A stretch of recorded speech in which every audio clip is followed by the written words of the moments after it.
संस्कृता Vani Akshara.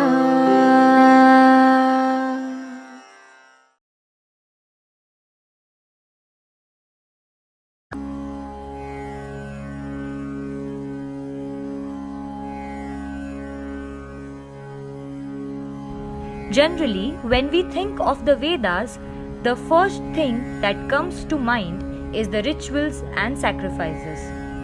But as seen in the earlier episodes, in order to study and understand the Vedic deities, we must inculcate a different approach. Along with the rituals, we also need to understand the thought of the Vedic man. Thousands of years ago, man bestowed the status of deity to the natural elements which helped him survive his daily life. His logic behind this was also very simple. He believed what his eyes saw. He understood that nature fulfills his various needs and help him survive. Hence, he praised it and expressed his gratitude. One prominent natural element among these is Agni or fire. Encompassing almost 200 suktas, this deity is found to be the most important as well as the favorite deity of the Vedic man. On this, a genuine question arises in our minds today. What made Agni so important? But consider the era of the Vedic man. Nowadays, light is available to us just on a click of a switch. But for the Aryans, sunsets left them with nothing but the hollow of the darkness, fear and helplessness. Agni was the savior in such times. It helped them see in the dark, cook whatever they needed, protect them from the wild, gave warmth during the cold. Basically, Agni fulfilled their fundamental needs. And hence they praised Agni as Om Agnimile Purohitam Yajnasya Devam Rutvijam. This natural phenomenon helped man in various ways, but its importance as a deity grew from a very admirable notion. Nature bestowed man with various necessities, and so for these he wanted to offer his gratitude. That's why, in order to thank and please the deities in the nature, man wished to give offerings to them. However, the question was, how would his offerings reach the deities who reside in the skies? And that's when he noticed that the smoke of fire was the source that reaches the sky. Fire can be lit on the ground and yet can also travel upwards. This, his idea of Agni, can be understood from a very etymology of the word Agni. Angati urdhvam gacchati iti agnihi. That which moves upward is Agni. As the smoke of the flames of Agni could travel to the sky, the Vedic man thought that it could carry along his offerings to the deities. Also, another notable characteristic of Agni was that it consumed everything offered to it. Hence, it was termed Hutashanaha. Agni has the potential to take in the offerings and can also reach up to the heaven. Both these characteristics made Agni the best mediator between the deities and the men. This gave rise to the concept of Yajna, wherein man presented his offerings to the deities through Agni. This tradition developed further, and the next Veda, that is Yajurveda, states its rules. The deities of Yajnas may differ, but Agni was the constant one who communicated between the men and the deities. And hence its importance grew excessively as the intermediary between the heaven and earth.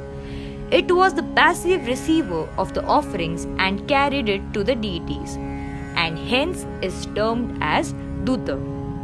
Though stated as a mediator on one hand, on the other hand, Agni is also stated to be Jata Vedas, that is, the knower of everything that is born. The Vedic man believed that Agni came into existence first on the earth and every other thing came later.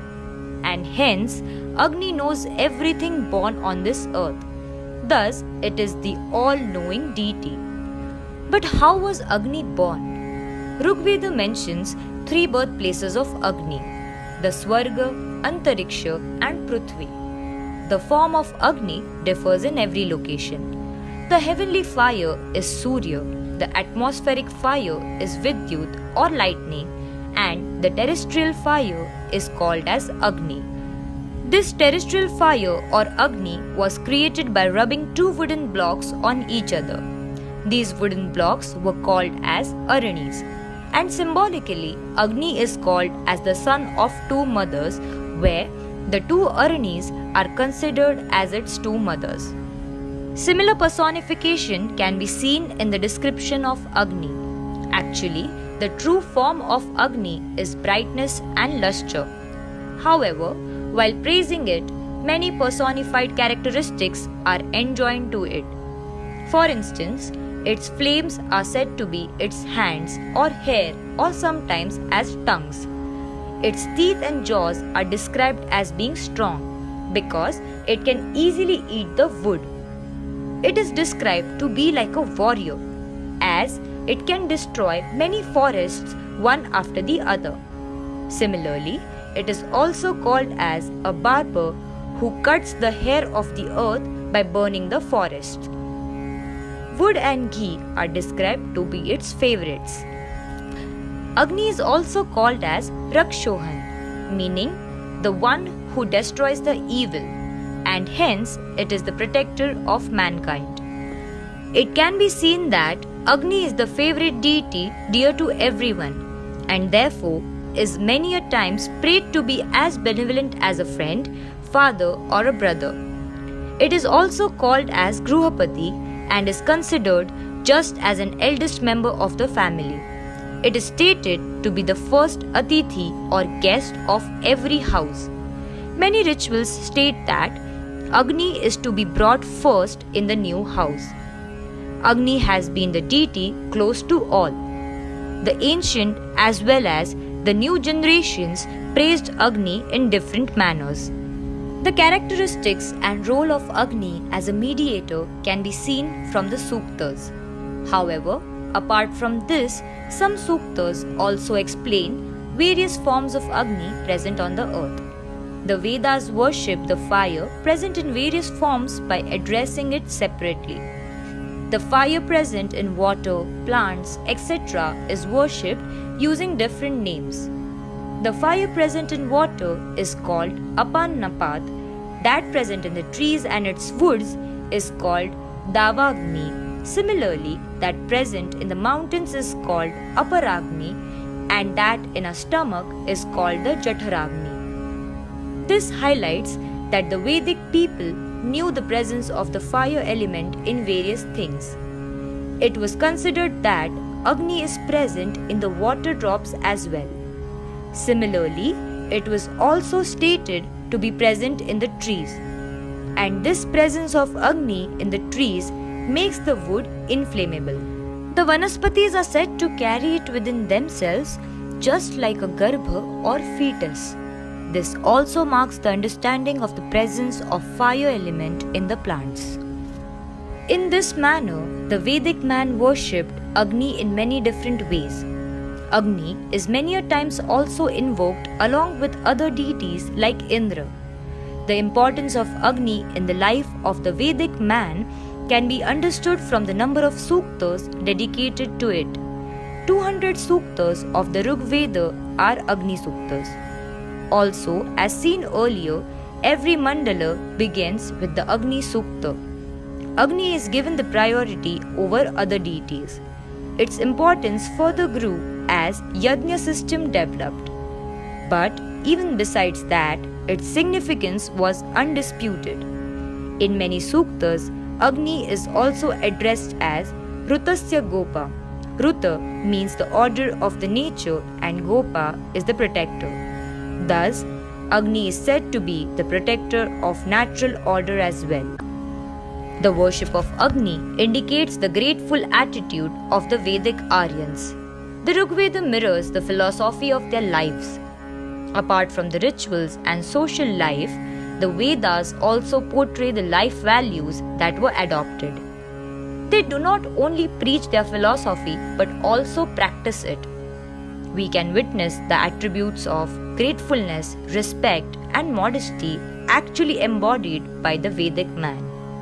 He never considered the natural availabilities as mere utilities, but respected them. His worship was not just the praise of the elements beyond his understanding, but was actually the understanding of the importance of these elements.